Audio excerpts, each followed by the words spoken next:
Mine is perfect. Where can it go? Yes, it is. You know? It's perfect. Is it a makeshift one? Did you have that? This, yes. She always has it. That's how I she always travels. have one. I gave Gabrielle one because the characters in the book wear fascinators, and I left mine in Austin because it's very big. Oh.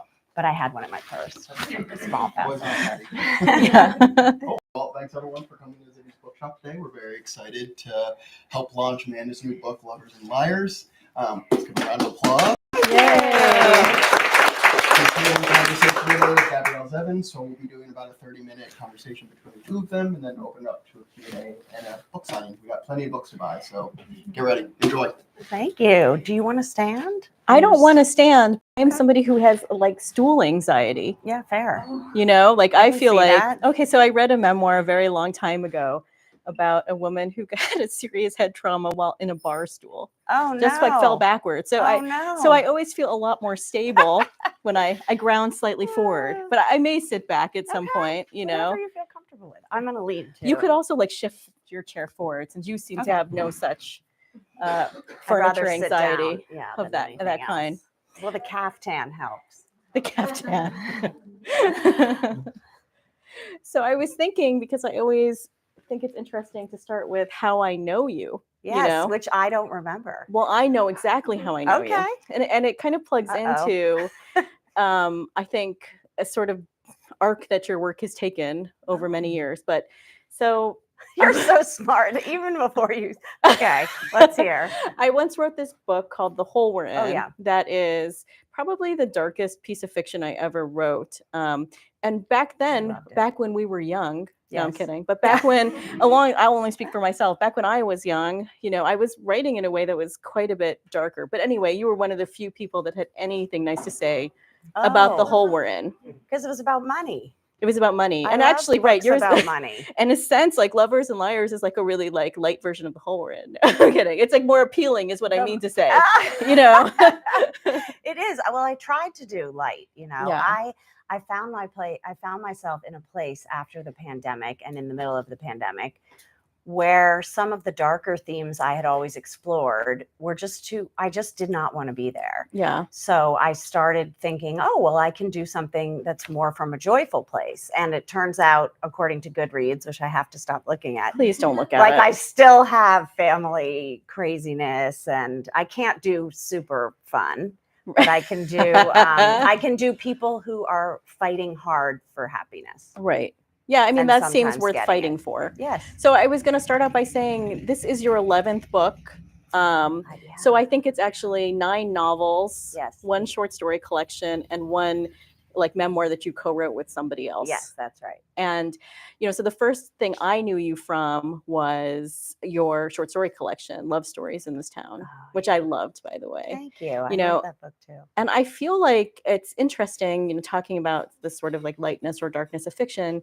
Do you think it's, and your early books are actually, they're, you know, about social issues. There's usually a murder. Yes. You know, there's some major criming of various kinds, you know, criming, yes. You know, they talk about like immigration, they talk about all these different things. And it's not to say this book doesn't talk about those things, but do you think in a way, like, do you feel that most writers are drawn to, as we kind of get farther into our careers, into a place that, is it natural to move to a place that has more lightness in it? That's such a good question. And I want to hear what you think about it too. I think for me, everything changed. For me, I'm still a funeral. Yeah. But I think that some of what I'm writing about is what's happened in my life, which is that I've fought hard and gotten to a place where I'm fairly peaceful. And I think that that's interesting and hopeful. And I think, like you were saying, my memoir is about getting sober, and a lot of that changed for me. And I feel very thankful to be in this place. And so I guess I want to explore that more. I still watch the darkest stuff you can possibly think of on TV. Although I sometimes feel like if I see one more thing where like a girl's in a river, I can't bear it anymore. You know, right?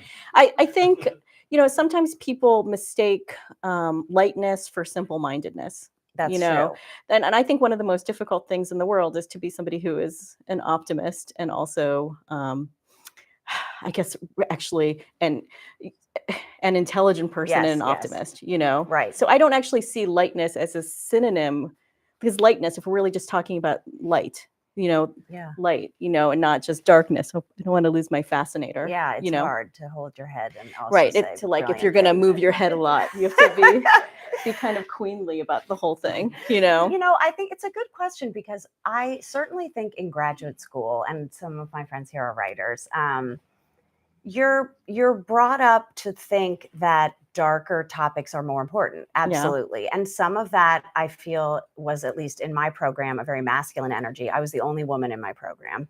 We revered Raymond Carver. And I still revere Raymond Carver, to be honest, but there wasn't a lot of value placed on fiction about women's lives at all. And I always wanted to be important with a capital I. So I wanted to write about war. I wanted to write about the border. I think I can write about those things, and I have, but I always found myself drawn to the individual characters, you know, Yes. who happen to live here or be faced with this situation. I mean, my graduate school professor said, Amanda, all the characters are you. Like, you got to differentiate. But to me, it's like, what would happen if I were a woman on death row or something like that? Like, I genuinely am interested how your life's twists and turns could change your life. That's why I loved your last book so much, was that it took place over so much time. Right. And you were able to see people's evolution into different people. And I just find that really interesting. I think time is my favorite thing in a book, really. Yeah. You know, what time does to a character, you know. But Yes. but to go back to the idea that all the characters are you, I mean, I would say that is an inevitability to an extent. Like, you know, in a sense, everybody who writes, the burden of being a writer is that, you know, you are the center from which all things come, you know. Yeah. And so everybody you're writing that is some distance from you, you know. Yeah. But in a way, like, I found that the only way I've gotten kind of better at writing characters is acknowledging like my own prejudices and privileges, you know, that kind of thing. That's right. Until you see yourself fully, it's hard to write anybody else, you know. Yeah, and I wonder if when I was younger, I felt that my job was to shine a light on stories that were hidden.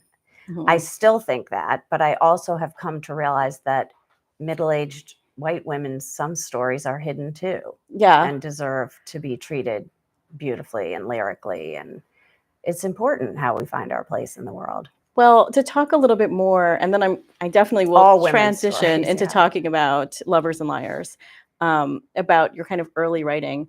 So I was interested, I read in an interview with you where you said that, you know, The Sheltering Sky by Paul Bowles was the book that made you want to write. Yes. So the why? Which, by the way, I love that novel too. It's such a great novel. Yeah. The Sheltering Sky. Well, for one thing, I never left the East Coast till I was 19 years old, and I went to Kenya on my semester abroad. So Africa always represented to me this incredible world of adventure, and also a much happier place for me. I wasn't that happy on the East Coast, and I thought that was just who I was. Yeah. And then I left some places and realized, oh, I can be happy in Nairobi, as it turns out. I'm happier there than I am in Connecticut or Massachusetts. So I was always interested in Africa, so I read everything. And then The Sheltering Sky is so unnerving and creepy under the surface. And so do you remember the scene where the wife just starts to sob and there's never any real explanation of why? And I don't know, I just thought that was so amazing, which now in retrospect sounds kind of weird. But what was it about The Sheltering Sky that made you think, I want to do that? Did you want to make some fictional woman sob without any explanation? Well, you know, it's funny that you say that I said that, because I think I just wanted to read. I still just want to read. So the more realistic answer now would be I wanted to be a writer, because you can't make a living reading. And this is the closest thing. And I always found such escape in reading. Actually, this is the first book where I've really written about reading and readers. No, it's true. So I think that that's really why I became a writer, because to be able to give people an escape from their lives seemed like the most important thing I could do. I mean, I promise we'll get out of like your origin story, but I love this. But please. I know, I feel like I'm like James so Lipton. Important. Yeah. In your early oeuvre.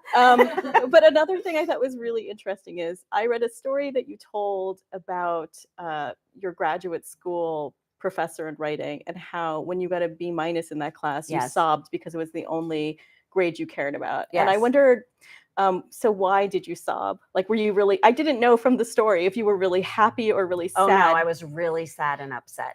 So that was Jim Shepard at Williams. I have a Williams classmate here, and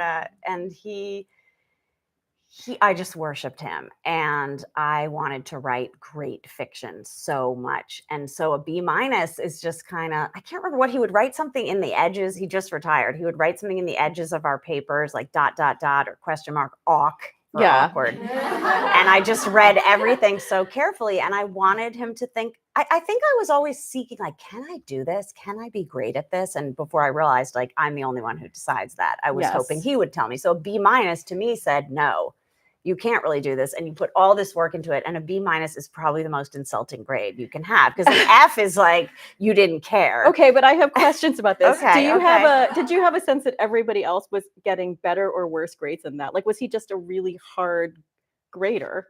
And so B- might have been actually quite high in his estimation. I assumed that everyone else was getting A's at Williams always, and I was always the B- kid. I never felt like I belonged at Williams or could make it. But you don't know this. No, but well, if I got in off the wait list in August. No, so I really didn't. But I mean about the grade. You don't know. You don't know if everybody else had less. You know. I don't know, and I just tells you something more about myself psychologically that I assumed. Well, I read that, and I actually read the story in the reverse, thinking that you were incredibly pleased with the B- because it meant so much to you and I know that's not, like, objectively speaking, like, the best grade. It's not, but that somehow you felt you had earned that. Even. Oh no, but it's like now it has. Now I understand this story. So. Okay, I'm glad you asked. Yeah. So I was just going to ask you. Oh boy, these were starting really, really dark. That's fine. That's fine. So there was a quote early on in the book that. Actually, no, I want to talk about something else. So anyway, the three main characters in the book have literary names. And I was wondering if you would speak a little bit about that. Because I thought it was so funny, the kind of mother that would, and we'll get into that would name her daughter these things. Yes. So Lovers and Liars is the story of three dysfunctional sisters. My sister is in the audience, so I just want to point out that it is completely fictional. Completely fictional. So and Sylvie, the youngest sister, becomes engaged to a mysteriously wealthy man, and the other sisters, as I would, I'm the oldest, are like, we're going to bring this whole wedding down and expose this guy. So in the book, the eldest is Cleo. She has a pink fascinator like Gabrielle. Yes. In England, and she is named after Cleopatra, who kills herself. And so that's the first child, and the mother is someone who held baby Cleo and thought, I'm going to name this after a Shakespearean character who affixes an asp to her breast and dies. And then she has Emma, who is named after Emma Bovary, who also dies, and Sylvie is named after Sylvia Plath. Yeah, I mean, so I have a question. Do you think this is my light fun book, by the way? Do you think the mother liked to read? Because these are like kind of like some of them. I mean, Cleopatra's historical, yes, or maybe the first one, yes. Then I think she probably Googled it.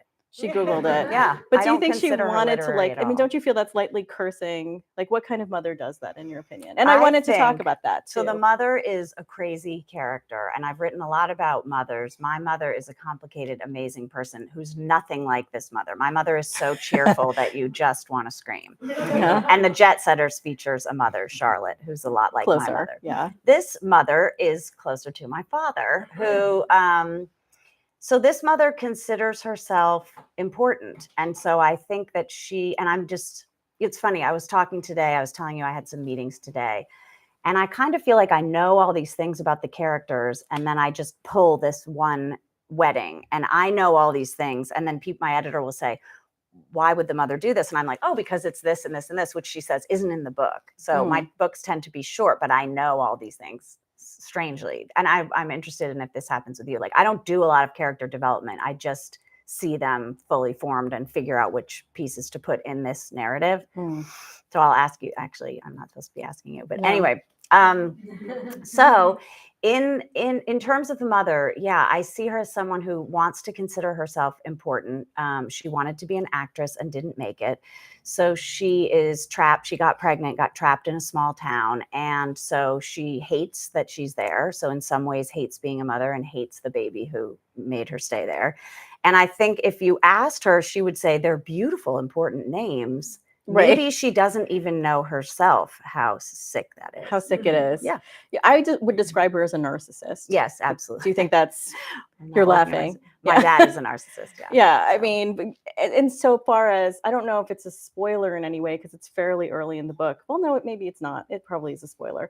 But there's a thing that she does to one of the daughters that is so horrible. Yes. If you're excited to get to this very light very book, fun it's one of the read, most summer disgusting read. things that I Yeah. think I've ever heard a mother could do while telling her daughter they were going on walks. Yes, yes. You know? Yeah, see, somebody's in agreement with this. Yeah. You know what's interesting is the book is dedicated to your editor, who you just mentioned, and I Yes. wondered if you could talk a little bit about that relationship. I Do feel like you I've had mind really answering meaningful. quickly if you see your characters in that way, or if you learn about them while you're writing? Well, I would just say because interested. I've written 10 novels and you've written 9 plus a short story collection and memoir. Yeah. So we're basically about the same. I would though. say so. And I note that when somebody is like a debut novelist, they have so many opinions that are just like, this is how you do it. Right. This is how you're going to get this book done, Yeah. But if you've written enough of them, you start to realize that there are so many ways one attacks the problem of the novel, that it evolves, like process should evolve. If your process gets too fixed, the books aren't going to change, That's right. And so for me, like, as I've gotten farther into writing books, I've realized that I like to know more about the characters before I start. Than I used to, because I noted, and I don't feel this in your books, but I noted that many times I would be reading a book and feel like the author was getting to know these characters as they were writing. They didn't seem like they had arrived as fully formed individuals. Like it would be like, and then that, or something. And I wanted to have a sense that I knew them like fully from page one. So I've spent more time thinking about character than I used to. I used to be more of a like plunge in and we'll figure it out later. Yeah, I think like it's the thinking. Torturous the way that I do it. And I should plan. There was some interview I read with, I think, David Olmsted or Robert Olmsted, and he said he sat for a year and conceived of the novel, or like 5 years, and then sat down and wrote it all. And I thought, really? My thought was like, is that true? I mean, I feel like I do more of that than I used to. Maybe I should try it. I mean, I don't know. I think, but again, I'm very right. You've got a train ride. Supposedly, J.K. Rowling did all of Harry Potter on the train ride. Okay. Although I think that speaks to the sort of like origin story one tells versus the actual truth of writing a novel. And now it's like, I have another question that makes perfect sense coming from here. Okay. But there's a part, and I wrote it down in the book, so Rashid, one of Sylvie's friends, is somebody who wants to be a novelist. Yes. And I thought this was so funny. He says, I wanted to like be a novelist, I wanted an author photo and a book tour, but actually just typing all day. Wow, that sucked. Yeah. And so I wondered if you could talk a little bit about, I don't know, what it is to want to write versus to actually write. That is such a great question, and what we were just talking about. I used to teach in my house, so we would have a year and we'd have 5 meetings or 6 meetings over the year. So I'd be like, here's kind of how an opening goes. Now, how are you going to write 50 pages? And they would go off and then come back, and we'd be at plot point 1, and we would talk about that, a few weeks later. And so many of my students, it turned out, really did not want to do it. They just were like, and then they would say, I finished 1 draft, so can I send it to your agent? To which my agent finally started saying, like, sure, go ahead, they can send it. Yeah. But I would say, now you need to rewrite it 400 times. And they were like, what? I thought I was done. Film deal, let's be done with this. And so it really taught me, while I could tell the students who just liked being alone with these tangled stories. And I'm a person like that. That is what brings me the most pleasure. The 400 times is where the fun happens. Actually. I agree. Yeah, for me. I love it. Actually, the first time is the worst time. You know what I mean? Like the getting of it to a place, but like the going over it. I realized that was my special power. I could go over a piece of text more than somebody else could. Absolutely. I'll just keep working on it. I mean, so I would love to hear your question about the editor, actually, because that's why I dedicated this to my editor, because we did so much work. So how many books have you worked on? It's Kara, yes? Kara, yes. How many books have you worked on with Kara? Because I noted that it's been a while, I think.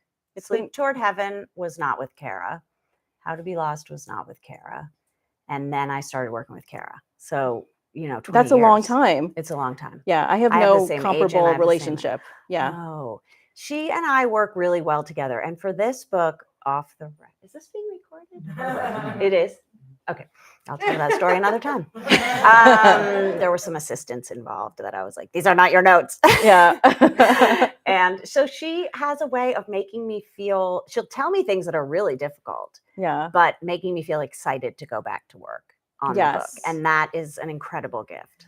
Well, I don't mean to keep like kicking that first-time novelist who is not a real person, that it's just my invention of a first-time novelist. But I do note sometimes it feels like with a less experienced writer, that they feel combative with the editor, Right. and not realizing that person is, your best ally, and they're your ally in the I can be house. really combative, Can you? especially with grammar. They finally kicked me up to Ben Dreyer because they were like, you cannot work with normal copy editors. Because I'd say, so I started tweeting my copy edits. I don't know if you saw, it's really fun. And I'd get hundreds of people, I'd say, copy editor says there should be a semicolon here. I want a dash. And people came out of the woodwork all over the world. Like, what if you did an end dash and then this with a comma? And it was great. And it's such a lonely, copy editing can feel really sluggish. But I argued every grammatical piece because I write these sentences that are sort of sentences, but they're kind of the way the characters think. And so they're not always simple sentences. And the copy editor would go back and make it an actual straightforward sentence. And I'm like, no, their thought has the dash and then this. And anyway, with the edits, I'm very insecure. So the fact that she can tell me things and I don't get upset, but I just go do them is a gift. So do you feel like it's a marriage, or do you feel like it's less than that? Or what's the word for it? That's a good question, because I'm also thinking, like, I've been married for 23 years too, and I'm combative oftentimes with my husband as well. You're battling him about M dashes all the time. Oh my gosh. If he says one thing about my writing, I freak out. And my friend Andy Greer said to him one time, what you say when she reads you anything, your partner's here, so he should know this too. He said, you're supposed to say, it's amazing, you're a genius, I can't wait to read more. And that's it. So I now will say, what do you think of this? And what if I add this? And he'll go, it's amazing. You're a genius. I can't wait to read more. And I'll think, wow. And then I'm like, oh, wait a minute. So yeah, my editor, I think of her as a friend and as someone who cares that we get this right. Cares almost as much as me. I mean, it's the person in the boat with you. And I think something people don't realize about editors is they are both working on the content of the book, but also they are the person who's going to represent the book within the larger publishing house. That's right. So it's actually two jobs. Yes. And I've had editors that were brilliant when working on the book, and were maybe less brilliant at negotiating the politics of the house at large. But I've been around a lot more than you. Wait, do you have Jenny Jackson? Well, Jenny's great at both things. Jenny, is she your editor now? She is, yeah. So she also edited this. Oh, really? Just because I know her. She went to Williams. Yeah. And I said, I'm lost with some issues. And I didn't ask her. I just said, we were talking about where we were. And she said, send it to me. And she had such great advice immediately, like an email back on Monday with just a bulleted list of maybe 5 or 10 things that were completely what I needed to hear. I love working with Jenny because she is super efficient. Street. Yeah, she wrote Pineapple Street. And she edits Kevin Kwan. She does. Yeah. And many, many others. Yes, she's incredible. So I want to talk a bit more about the characters in the book. Great. So I was interested in the fact that at one point Cleo says that Danny was her trophy wife. And and I was curious, do women get to have those now? Yes. I mean, Cleo is Cleopatra with the pink fascinator, like your fascinator, is a criminal defense lawyer. And that is, I'll tell you, I could have written so much more about her, because that once you start looking at that job, it's fascinating. Yeah. And she sort of So you were trying to bring it back to the crime place. See, I tried. I kept going there. Do you know, in the Jet Setters, I had them pick up refugees. And my editor was like, Amanda, first of all, you already wrote a whole book about this. You're competing with yourself. And second of all, this is your fun cruise ship novel. Can we not? I had a whole section. Anyway, although in our lives these things coexist, they do. So I was on a cruise and there were refugees on the ship. I think that's pretty interesting. It is interesting. it is a weird thing that happens when you have a degree of success. And I can't even imagine how this happens with you, but they do want a certain tone, or they're afraid of going in a weird direction. Well, I've barely ever worked at the same publisher twice, so nobody has any expectations of, and I suppose, like, again, Tomorrow's been quite a good success, and so maybe there's something, but it's also such a strange book that I don't think anybody has any expectation that the next thing will be precisely like it. I think that we are so lucky, honestly, that we do what we do, and it's exactly what we want to do, and our publishers let us, and the market allows us. It's pretty incredible. It's funny, though. I think that I do see, especially, again, for people that maybe are starting out or have not published yet, it sometimes seems like there's so much discussion of what the market wants. Yes. And it's really putting the cart well before the horse. Yes. The market doesn't know what it wants, to be honest. Right. The market definitely wasn't like, boy, please give me a platonic love story about two video game designers. I know. Nobody's saying that, Right. And so I think there's so much feeling about that it's ruinous to a young writer. I think so. Because And what matters older is what you writers. want and what, like, you are here to say, Right. Really at heart. And what you're being given, I think. Like, sometimes I wish I could write a certain book, and I realize, like, I really want to write a long Irish novel. I want to read that novel from you. Right. It would be pretty weird because I don't think it would New be. York. I mean, you've written so many kinds of things. That's right. That's right. That's what I love to read. And I think what I was, I'm like, should I? What I was going to say is, I'm not given that to write. I wish I were that writer. I think you could give yourself that to write. But I also think, do you think I do have a train ride tomorrow? And you can write a long Irish novel on a train ride. She's going to La Jolla. I'm going to La Jolla. Yeah, that's hours by train, I which could sounds start like it. it's like Murder on the Orient Express. Yes. I'm like, people take trains to La Jolla. I just do what they tell me on the book tour document. That is how that goes. Yes. One has to trust in that these things will work out. But we were talking about Cleo saying that Danny was her trophy wife. Oh, yes. Yeah. So Cleo is dating or almost engaged to a man named Danny, and she makes a lot of money and he does not. He also wanted to be an artist. Yeah. And he has become Danny wants to be a her. novelist. Yes. And all he really got to do was buy, like, notebooks. Yes. At some point. Yes, that's right. And he buys all her makeup and he picks up all her stuff. And honestly, it is a trophy or just a wife job traditionally. Right. He has and a lot Cleo of work he needs does. Someone to do that. And so she is torn because she's in love with a slovenly guy who would never be her wife role. And yet for her career to be successful, especially if she ever wants children, she needs a partner like Danny, but she loves a guy named Isaac who will ruin her life probably in many ways. Totally. There was a really interesting part in the novel where Sylvie and Simon talk about point of view in a novel. So do you remember the part that I'm talking about? What's their favorite point of view? Yeah, I think what's my their editor favorite point tried of to view? cut that. No, I she love was like, this who thing. would honestly sit So, and say, what's your favorite point of view? Sylvie likes, people that are really book people, I think. know. And I actually do have conversations about point of view. I know. With it's my lovers. fascinating. I'm kidding. So Sylvie likes revolving limited third, Yes. which I believe the book is written in revolving limited And third. that's my favorite. I'm so glad you got this. And Simon likes first. So what do you think these choices say about these characters? Oh, I love that question. I think, well, before I say what I think about people who like first person the best, what is your favorite point of view? I have done both of them. But And to read, I mean, I can like either one. I think there are great novels in first, but that's a particular set of problems. Yes. I think the most versatile for writing is probably, free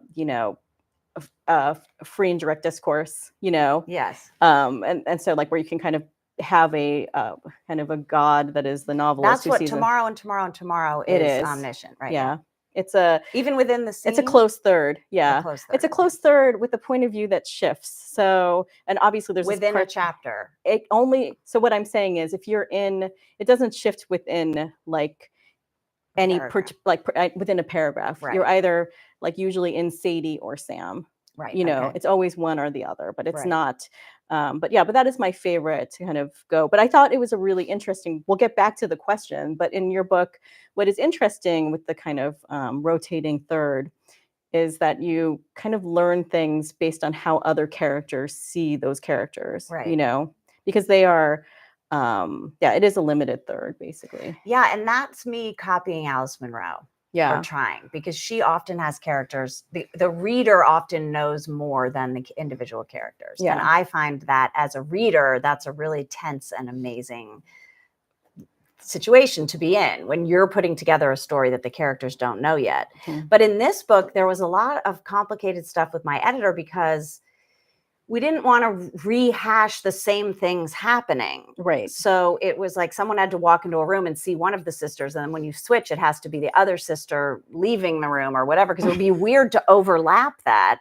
Although there are times, I But you think, when it yes. lightly overlaps. I think I used to at first I just didn't care because different people have different point of views and it can overlap in time. But my editor was like, it's kind of boring because we've already seen this scene from one character. Right. But you don't want that. Mrs. Bridge. It's moving forward, basically, in Yes, time. Which that's sometimes, what she said has to yeah. happen. And I think that is how that works, you know. Yeah.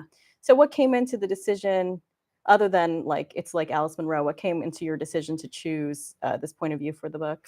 Well, so in terms of readers, I think that people who love first person are sort of narcissistic people. So that's what you think Simon is when he says he likes first the best?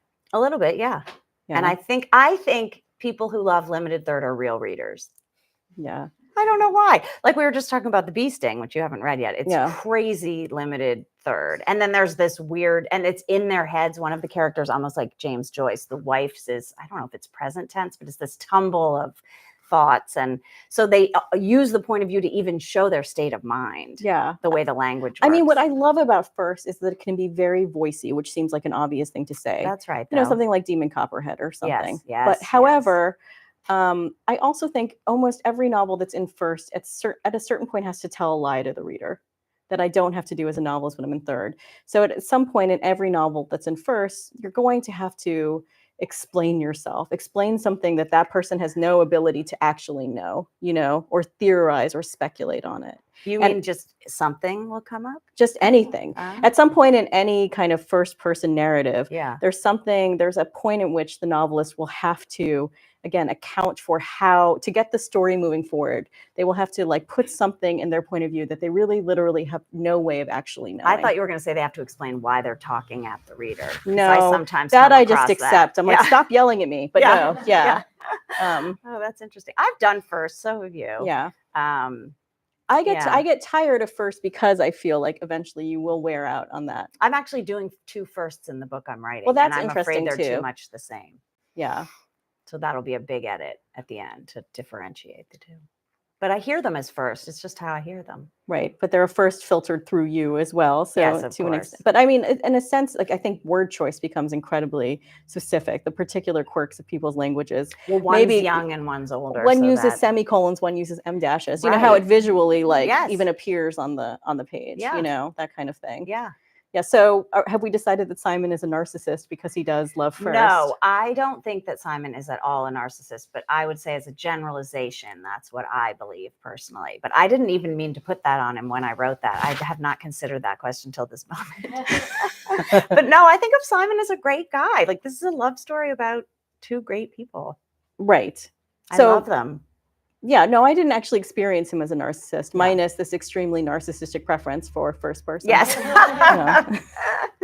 There was a great part, speaking of narcissists, or not narcissists, but speaking of maybe self-centered individuals, there's a great part in the novel where some of the group visits Wordsworth's writing cottage. Oh, yes. You know, and so anyway, it's a little bit about Wordsworth's Ode to Duty. Do you want to tell me a bit about Wordsworth's Ode to Duty? And there's a line I like, if that makes it easier, which is to say, anyway, it's kind of about the fact that Wordsworth's sister waited on him. Oh, right. You know, and so he got to write all these poems about how duty was so important. Right. But that, you know, it's easy to write an ode to duty when your sister is waiting on you hand and foot. Yes, you that's know, right. Which That's leads right. into kind of Emma's realization that self-sacrifice is a trap. So Yes, I wondered that's if you right. might like talk about Wordsworth or self-sacrifice for women? That is a great question. And I love how you're pulling this theme out that I didn't even really see was there, because also with the trophy wife scenario. Right. I think the novel, I mean, is very feminist, actually, like, I mean, it's not like explicitly feminist, but in a sense, it's talking about women's lives, which of course in itself can be feminist. Just the depiction of women, doing normal things can be feminist. But also, I mean, I think there are a lot of serious reflections about, where they belong and how also and how we you see can them. write and how you can do your job. And also, I mean, this is what my friends and sisters and cousins talk about all the time, like who the heck is waiting on us? Who's waiting on anybody? Like the traditional household had somebody picking up the laundry, and it doesn't get picked up right now. So it's hard. It's just going to stay where it is, Yeah. It's interesting because the character Emma has so much on her plate that she gets involved in, I guess, what you'd call a multi-level marketing. Yes. She's selling sex toys in a period. I was talking last night about MLMs, and some people didn't know what they were. So it's a pyramid marketing scheme and it's actually, we were at the Chateau Marmont last night because I had never been. And the table next to us was a makeup, like beauty counter kind of scenario, which is also an MLM. And I know people in these. And I listened to a podcast called The Dream, which is fascinating. And it's about multi-level marketing schemes. And it's about how psychologically some people, they've spent so much on this product that they're supposed to sell. And then they do this thing where you have to sell a certain amount every month. And if you don't sell it, you get demoted. And it's this terrifying cycle. And something happens to them, like Stockholm syndrome, where they think, if I don't continue to believe in this and buy more product, like they can't bear knowing that it was a scam. They can't bear it. What was interesting to me with the Emma character was how so much of it is shame-based. Yes. Really. Yes. And she keeps going, just thinking, I choose another day of this terror. The reality of telling the truth is worse than having to continue to be in a bogus sex toys multi-level marketing scheme. And boy, let me tell you the research of what these poor women, there's videos, it's called Pure Romance, the real one. I don't know if anyone's ever been to a Pure Romance party, but I have not. It's really something. I haven't either, but they have them online. Yeah. These poor women. But it made you feel like, I mean, and so much of the book also really is about the different financial levels of these three women, right?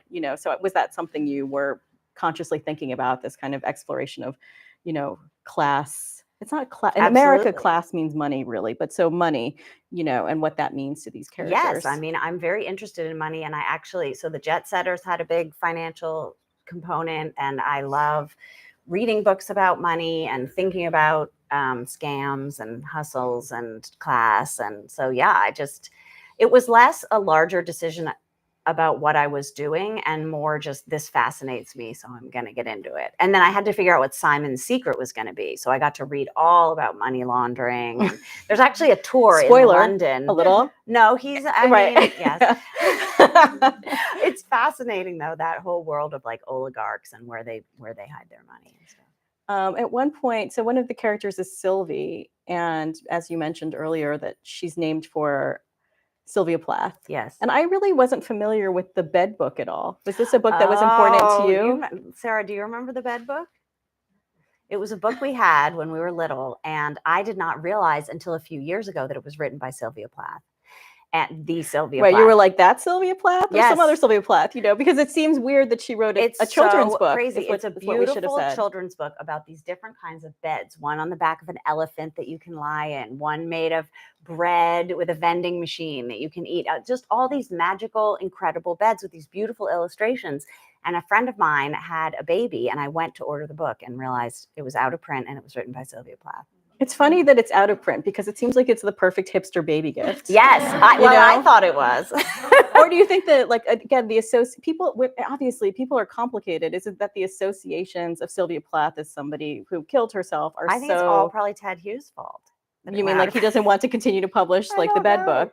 I'm just saying that because he seems like he's ruined so much of her life. I mean, when I looked it up, it was quite charming. It's like so beautiful. Like it has really interesting illustrations and this kind of thing. Yeah, it's amazing. So, do you want to talk a bit about it in the book at all?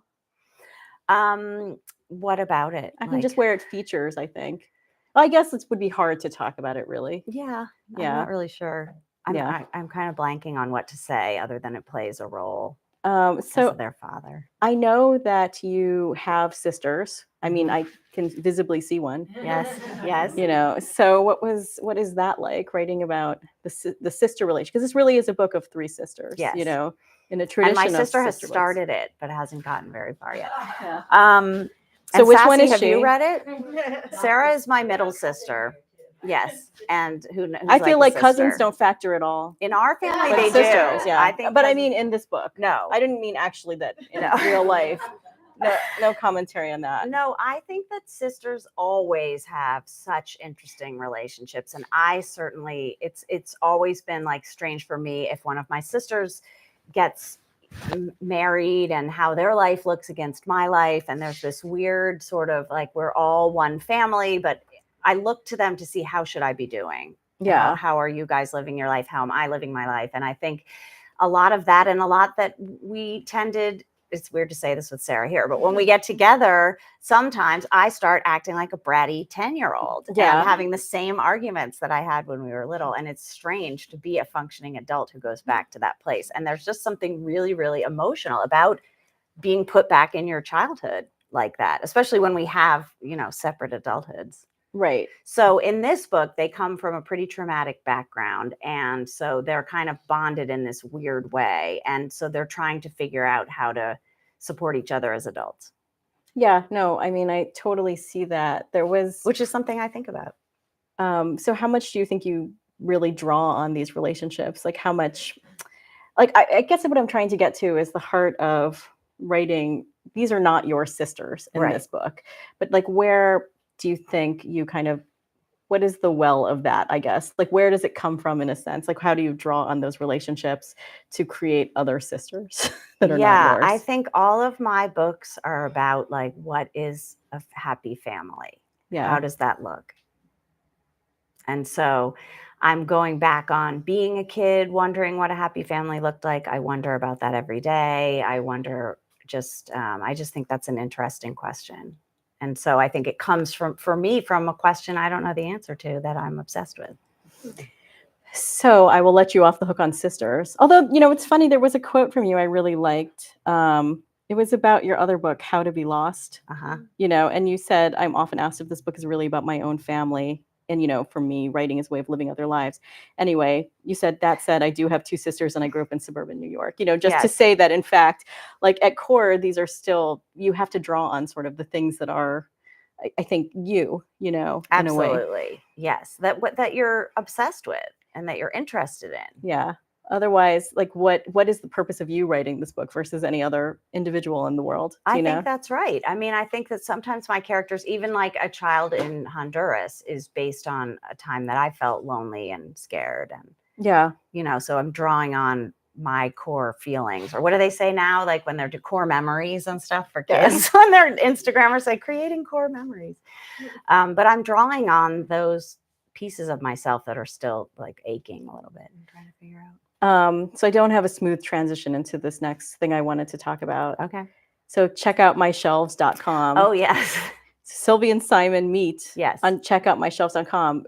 Is there something that you were inspired by for checkoutmyshelves.com? Well, so Sylvie is a children's librarian, and I was a librarian, and I started library school, and then my first novel sold in my first semester of library school, so I dropped out to become a novelist. And so library school dropout. Yes, I'm a library school dropout. Yeah. So I did a few books about librarians. And then my agent said, you have to stop doing librarians because, do something else. And then Reese picked my jet setters and I could do whatever I wanted. So I went back to librarians again. And I just think it's an interesting job. And I shelved books in my kids' library. So I'm friends with the librarian. She is happily married. But I thought, how would a librarian meet a guy? And so I made up an app called checkoutmyshelves.com, which my friends have said to me, like, that's a long name for an app, and .com doesn't make sense, but I liked the sound of it. And they post their books that they're reading. So she falls in love with what he's reading before she ever meets him. I mean, I would say it's like a romantic Goodreads, but it's also, I don't find Goodreads to be romantic at all. No. So you've really turned this one around. It's really interesting to me that I have friends and then I'll go over to their house and like my friend's husband, I didn't know was a reader. And I was in their living room and I said, did you read all these? My friend said, no, Greg reads those. And I thought, wow, now I want to talk to him 10 years later. I had no idea he had a reading life. And that's something, I have this whole reading life that's just mine. And I just think if you posted the books, because Goodreads also is kind of performative and you're rating them. And I mean, I assume check out my shelves would also be quite performative. I don't know. I saw it as, I guess it is. But I saw it as just getting to see this side of people, I guess, from the librarian perspective. I would love to know what your 5 books you read were. And I would know a lot about you. You would. Like, that's the first thing I say. Like, what are you reading? You opened your Kindle. And I was like, what are you reading? Well, I'm not actually reading. One of them I was reading on this, but I don't actually always read on this. I don't either. I feel like a way to make sure I don't read something fast is put it on this. Well, I had The Bee Sting, which is a long book, and your book on Kindle, and then they're physically heavy. Went and bought them. Yeah. No, I got them because I thought this is a book I want to read. I don't know why, in hardcover. Yeah, I mean, I feel like it's just less, so I love being able to say, look up a word really fast or to look up a reference. But that said, I don't even know how to do that.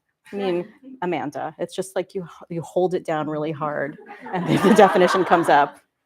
I didn't know that. Well, it's going to change your life. I know, that's great. Well, sometimes I'm curious about not even it's like a word I don't know, but I'm curious about the usage somebody has chosen. Yeah. Or something like that. Yes. I like to get down and that's dirty cool. in the dictionary. I actually go to dictionary.com. I love dictionary.com to look it up. Yeah. I was interviewed by Merriam-Webster. Oh my God. And that was like a high point. Stardom. Yeah, that was like for a novelist, yes. Wow. And so it was quite a good interview about like why you chose one word over another. Oh yeah. Basically. But that was kind of like the highlight. I think a lot about it. Mm-hmm. I think a lot about it. And I even I was so thrilled I got a new therapist because mine retired. And my new therapist, you can use all my words. She's just someone who reads a lot and has a high vocabulary. And I don't have to think about, don't use that word, it's obnoxious or it's right. So did you think you wanted to read a little bit from your book tonight? Maybe, or see if there's a question. Or we could do questions, all those things. Otherwise, I'll keep asking you questions. I would like to just talk to you and all you guys. And I hope you all read it. Yeah. What does the word cloying mean? Cloying? Cloying? Oh, that's such a good word. Yeah. I think of it as like a maraschino cherry, the stuff that clings to it. A person who's like that. Okay. Thank you. Right? I had one more question that I definitely want to ask. Okay. So I saw on your Instagram, yes, because that's where I do the research. Good. That's where the hard hitting stuff comes. That's where I have my big hat that I showed. Yeah. Yeah. When you were like serious about fascinators. We didn't even talk about fascinators. Fascinators. But I don't always wear this pink hat. She sent it to me because they do feature in the book. And then I got to this event and Amanda had no fascinator herself. I know. I just meant it as a present. Right. I felt like it was an instruction and I followed them well. And I was like, I'm going to wear this fascinator. And it looks amazing. But a fascinator is a little hat. Yes. And it's not important in the book per se, but I think it speaks to the kind of wedding that is being absolutely had in the book. It's an important in detail. England, yes. In that sense. And when I was in England doing some of the research, it's actually, this book used to be set in Costa Rica. Yeah. And then I went to England to interview Agatha Christie's great-grandson. And while I was there, I wrote a story on a castle in Northwest England in the middle of nowhere. And it was so crazy and creepy that I thought, I'm going to move the whole thing here. Yeah. And so I did. And when I was in London, I went to Harrods and I saw the fascinator section and I tried on a bunch and I thought, this has to be in my book. Do you think that, so you work as a travel writer quite often? Yes. So does that often change what you'll do in a book? It does. It's a great job because I'm obsessed with travel and I didn't even know this existed, that they'll send you on amazing vacations and you can write about them. But also I work really well on planes and in hotel rooms and on trains.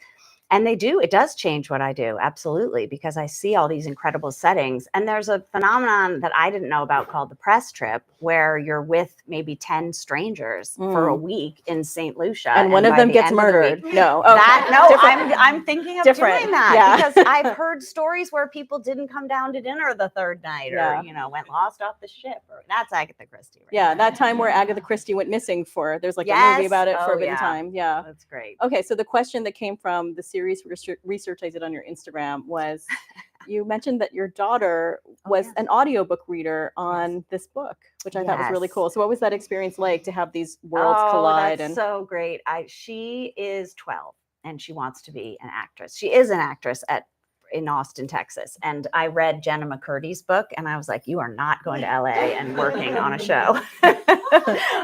And so she's really hardworking about her acting. And when you have an audiobook, this probably happens with you as well, they let you select the reader. So they send you various recordings. And I honestly sometimes have been so overwhelmed. I'm like, the second one. Yeah. But in this case, I listened. I chose the reader, but the last chapter is from a child's perspective, child's point of view, first person. And all the child actors they sent me were these cloying little, it sounded like, that day was crazy. And I thought, that is not what I want. And my daughter knew that even when you're funny, she's a beautiful reader. So I said, can my daughter do it? And they said yes. And we went to a studio and she got $200 and she did a beautiful job. She really did. They had a director direct her. It's just so cool. Yeah. It Did she was have to amazing. audition at all, or so they just trusted you that this would be good? It's kind of amazing when I think about it, but yeah, they did. Yeah. And she was absolutely perfect. But it must be is it one of the few moments you've had of that kind of feeling where you're, the books are kind of child and then the children are literal children. So these things coming together in that way. Absolutely, because my books are not appropriate for them. And none of my kids have read. So my eldest son is dyslexic. Yeah. My second son is 17 and could care less what I do. And Nora's too little to read them. But some of their friends have read them and said things and, like they'll read them or see it on TikTok or something. But this was the first time I honestly think any of my children had read a chapter of any of my books, much less aloud. I read a really funny story that you told about your son. Apparently, like one of his classmates wanted to dress up like a writer for yes. Yeah, do you want to tell that story? Yeah, you dress up as your job day. There's a day where you're supposed to dress as the job you want. And this was actually my daughter. And she wore pajama pants and my t-shirt that says, I'd rather be reading. And her hair scrunched up and a big mug. That's what I wear to work. That's right. So did you find this depiction flattering? Or I did. I was flattered that she thought it was it's crazy to say that she thought it was a job, because it is a job. It is a job. I loved that. And she thought that was conceived the of it that way. uniform. Yes. Yeah. What do you wear?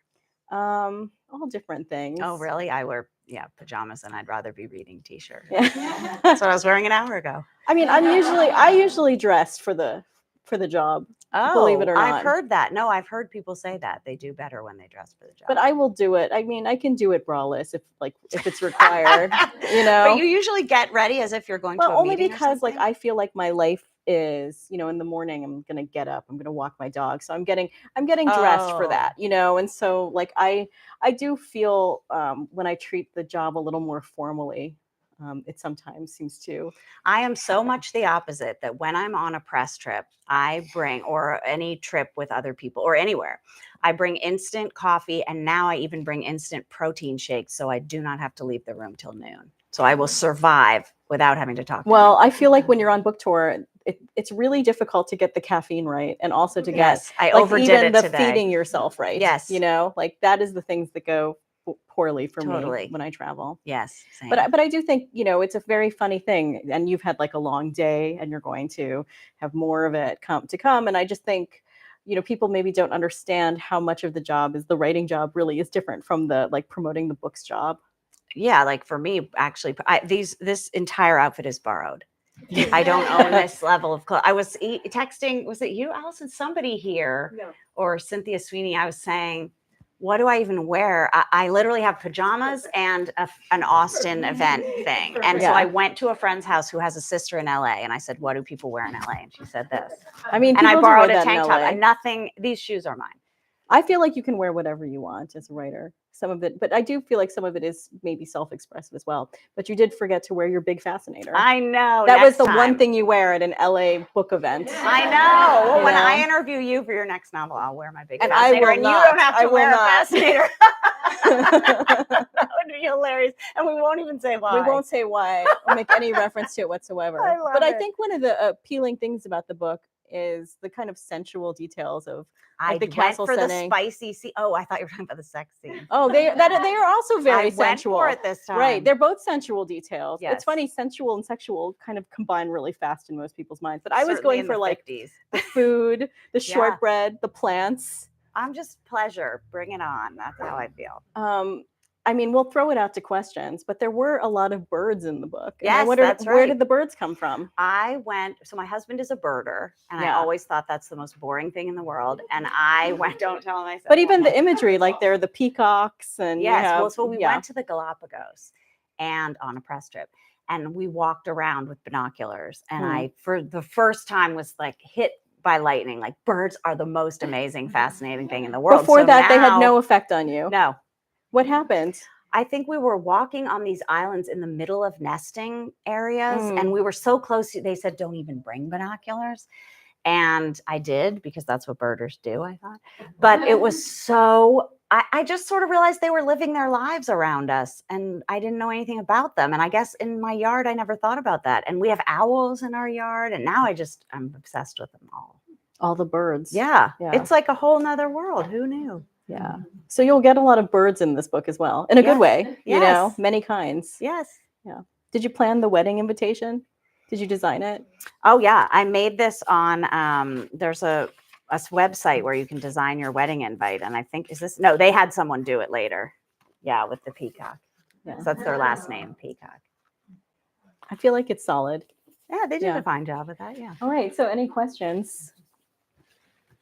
There's a preview of this book in the back of the lifeguards. And wasn't it Oh. originally entitled The Peacocks?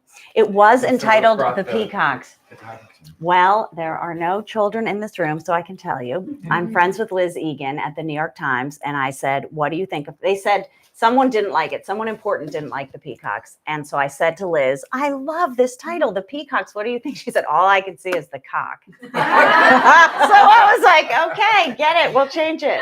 So we did, because although, you know, why not? That's okay. That's not the worst definition. But I was like, oh, well, that's not really what I'm going for. Yeah. Yeah. So we changed it. We were down to the wire with this title. Yeah. We had so many bad titles, and I kept calling it The Peacocks, or I'd say, hey guys, when we do the tour for the book formerly known as The Peacocks, like it got down to the wire. And then this title, I think is pretty cool and apt. I had to add in more say they're liars in more places. To make the title work. Yes. Yeah. Yeah.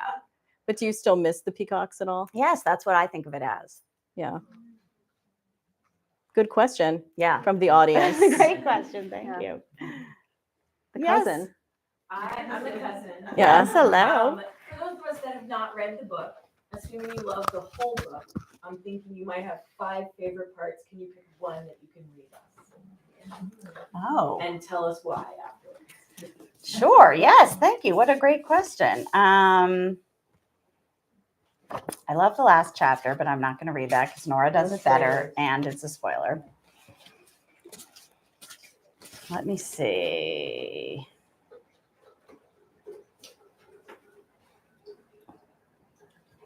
I liked Wordsworth's Writing Cottage. Okay, great. That's 195. I wrote a page thank number. you so much. You know? Perfect. It's nice because the book's in quite quick chapters. Like, Yes. yeah, Yes, I love books. So, okay, so is it an Emma? it's an Emma. So Emma, since she is doing the multi-level marketing scam, all of her chapters are her debt getting big. Actually, I have had so many friends say that was so triggering to me. Her debt, I could barely read the book. I love it. But I mean, it's actually you written. like the money. I like the pull her money. in. That's the Right. You kind of can't avoid, I think, you have to think about money when you're thinking about characters, I think. Of course. You know, because they exist. A book that, what I'm saying is actually the reverse is true. A book that isn't thinking about, like, where are these people financially is probably not giving you a true picture of what it means, you know, Yes. to be a person, you know. And I think jobs are so interesting. Jobs are interesting. and yeah, I love all of that. But I was going to say the reason the money is so triggering in your book is because it shows up, like, her debt meter is like Yes. at the beginning of all of her chapters in a Yes. really scary way. Right, You that's know? debt when you're 52,190 and 55 cents in debt. Right, by that the next seems chapter, it might be it's gonna a triggering lot. for some Yeah. people. Yes. Yeah. All of my friends. All right. After the Winfred Bird Preserve, Simon is the fiance, offered to show them around the nearby Lake District town of Grasmere. Florence and Rashid met them at their first stop, Wordsworth's Dove Cottage, which was warm and cozy. Emma followed the tour guide from the parlor to a small writing room where William Wordsworth had composed poetry. On the wall is the portrait of the Wordsworth's terrier, Pepper, said their guide. William's sister, Dorothy, also lived here beginning in 1799. She wrote in her journals and did the washing. In Dorothy's bedroom, the guide said, "You can see the tray of small sticks Dorothy would have used to clean her teeth." The guide, don't start laughing too, it's real. The guide, sticks did the washing and brushed her teeth with sticks. The guide paused by Wordsworth's writing desk and read from a poem composed there called Ode to Duty. "Oh, let my weakness have an end. Give unto me, made lowly wise, the spirit of self-sacrifice." Easy to write an ode to duty when your sister's waiting on you hand and foot, noted Florence. And cleaning her teeth with sticks, added Rashid. They laughed, and Emma laughed too. "Self-sacrifice is a trap," said Emma, testing the words as she said them. "Right on, sister," said Flo. I actually, when you were asking me about it, forgot that scene. Yeah. And I was like, what are you talking about? Right. It's like I dreamt it and never remembered it again. Well, it's it's an interesting book because it's one of those that kind of has it's kind of like travel writing in a way. Yes. Part of it is, oh yeah, and I feel like it's written with the eye of somebody who is meant to who describes places partially for a living. Yes, absolutely. Well, actually, what happened, and I'll tell you quickly, is that I had the sisters in transit for 100 pages. And my editor said, when I handed it in at 300 pages, I want them to be in England by page 100. Yeah. So I cut all the hilarity in airports. Right. I had to add 100 pages in England quickly. Hmm. So I went and found the most interesting places and was into birds by then. So, Right. I think there's an bird extent to which watching you and- do want them to arrive. Absolutely. At the They had to wedding. be together. Yes, she was Yeah. absolutely right. But I wish I had known that earlier. Yeah. Someday All I'll that write a good book that's airport all material. Airport. Yeah. Yes, all airport. Anyone else? That's a question. Yes. So there are a lot of books referenced within the book. Yes. And as I was reading it, I mean, I consider myself very well read. I was super impressed with how deep your knowledge was. Did you have those all planned out for each character when they were discussing them? Or was it just something you were like, oh, this is one of my favorites. I feel like this would work well. Actually, it's funny. One of the guys at Random House is a young man who was really frustrated by how much I kind of make fun of a certain kind of reader, and I pulled back on that because I think I was traumatized by guys in graduate school who made me feel lesser than because of David Foster Wallace, who I actually love his work. But anyway, so I think that, like I said, I think what people are reading defines them. Right. Not even if they like it or not. And also television shows and just what you gravitate to when your private time, your very precious private time. And So you could just be like, this fits Simon and this fits. Yes. Yeah. I thought it was really well done. That's so nice that you say that. Yeah. Yeah. I think I not only think about that a lot, but I read more than I do anything else. Yeah. Totally understand. When do you write? Do you have a certain time of the day, or do you write all day? Or you have two kids at home and one off? When is your?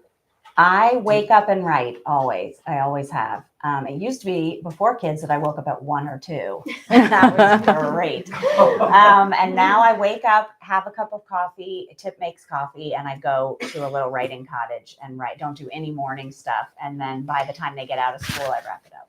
Okay. Sometimes before that, That's a lot right. before that. But yeah, or thinking or walking. But I don't talk to anyone before I write. And then once I've sort of had any interaction, it's over. No, it's true. Yeah. Before you have to write early before you've offended anyone or before anyone has offended you. Yeah, or Yeah. worries or any interact, because it's a different world. So I want to go straight into it from dreams, which I don't remember, weirdly. And then when I'm out of it, I'm out of it. Yes. What was your feeling when your editor said they need to be in England by this 100 pages? This has happened to me a few times, and it's sheer panic because, and I'm sure you're in this position, I have deadlines, And actually, the position I'm in is like I have to get paid for college tuition or whatever. So I thought it was done, and I loved it. The way I actually loved the sections with them. Lost in Transit. Actually, it was called Lost in Sisters in Transit was a third of the book. But I agreed with her. So I understood what she was saying was right. And I probably mourned that for a day. And then I just made a plan to get back to work. Is it because she's the editor and that you're getting paid for this and she's saying this is what it needs to be? No. I could have said no. Right. Of course. Yeah. I'm not, of course. I'm really lucky. I could say, no, I disagree. But she's really smart. And she said it's a book about them together. So if they're in airports, that's not what the book is. And it doesn't mean they're not good pages, but it's not what this story is. And so I threw away all those pages, and then I had to have the same character movement happening in different scenes in England. So it was actually kind of fun once I stopped getting mad. And I hired my eldest son to be a manny to my little one all summer so that I could work.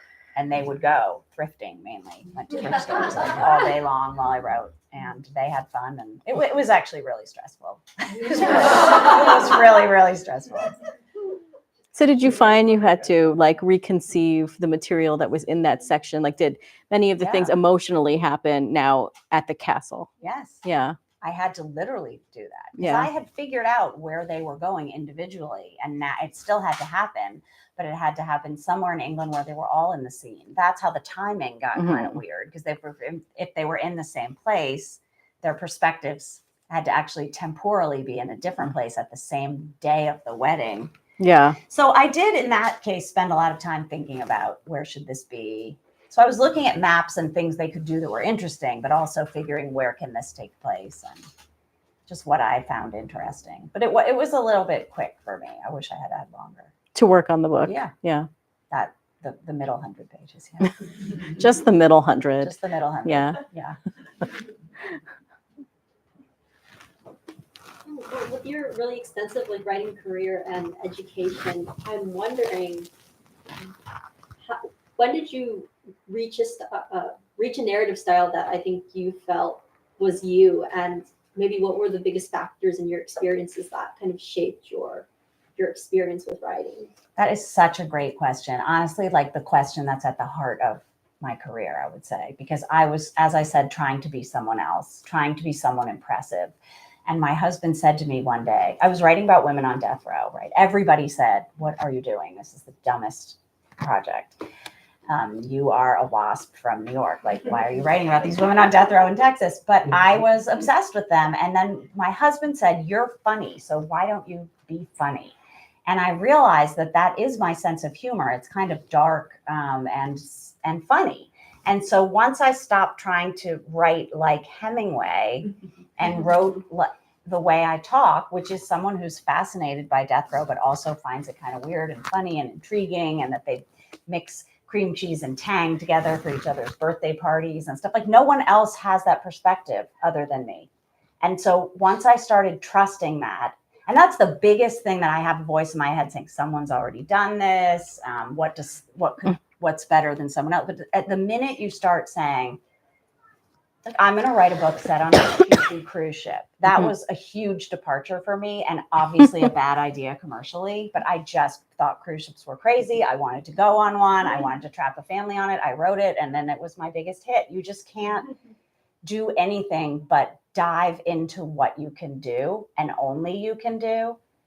And I think that's been absolutely the reason I'm still writing now, was just trusting that. I would guess the same for you, right? You mean, actually, it's been a long time since the question was asked. So, no, well, yeah. But at core, Yeah, with your guys' extensive experience writing and having gone to school for writing as well, what do you think kind of shaped your writing journey, and when did you reach a point where you were proud of your writing or felt that it embodied you? Well, I didn't go to school for writing, so that's right. a difference we have, Yeah. that you went to an MFA program and I didn't. For me, all I know is there's a long, tomorrow, I talk about how there's a long period of time where your sort of taste and your abilities don't align. You know, the That's things, exactly right. you know, and so for me, Your taste and your abilities. right, Yeah. you know, or my friend says it's like your reach exceeds your grasp, you know, Yeah. and you know, that was something I felt very much, and it was always just like, even though I was writing books, some of them were even successful, you know, I just realized that, you know, that in a sense, for me, I wanted to get to a place where I felt my taste and my abilities aligned. And it took a long time for me to feel that. And I still want to read a long Irish novel, but I don't write that. I think for me, it was accepting that. Why do you say I don't write that? What at core is that? I don't know. We should talk about that later. I think we talked about this the last time we saw each other, because you were saying how you were going to write like a giant, important, incredible book. And I have a hard time conceptualizing that for myself. I don't know why. Well, But anyway, yeah. that's something else. Well, I think the great thing about being a novelist is like nobody, the next book doesn't ever have to be anything, you know. So I Right. used to speak occasionally in schools, and I would say to them, you know, what's funny is, you know, I have published several books and you are students in this school, but in a sense, we have the exact same set of raw materials. Yeah. You know, we have blank page, we have our imaginations, you know, Right. and I have craft and other things too. But that said, in a sense, we do all start off with that same blank page. And I find that like the tabula rasa, like to Yes. have extremely redemptive possibilities, Yes, I love you it. know. But the first draft done is the best. Then going back, I agree with you on that. Yeah, it's the hardest, you know, to get that thing right. Yes. Yeah. Thank you all so much. Thank you. Thank you. Thank you. It was so fun.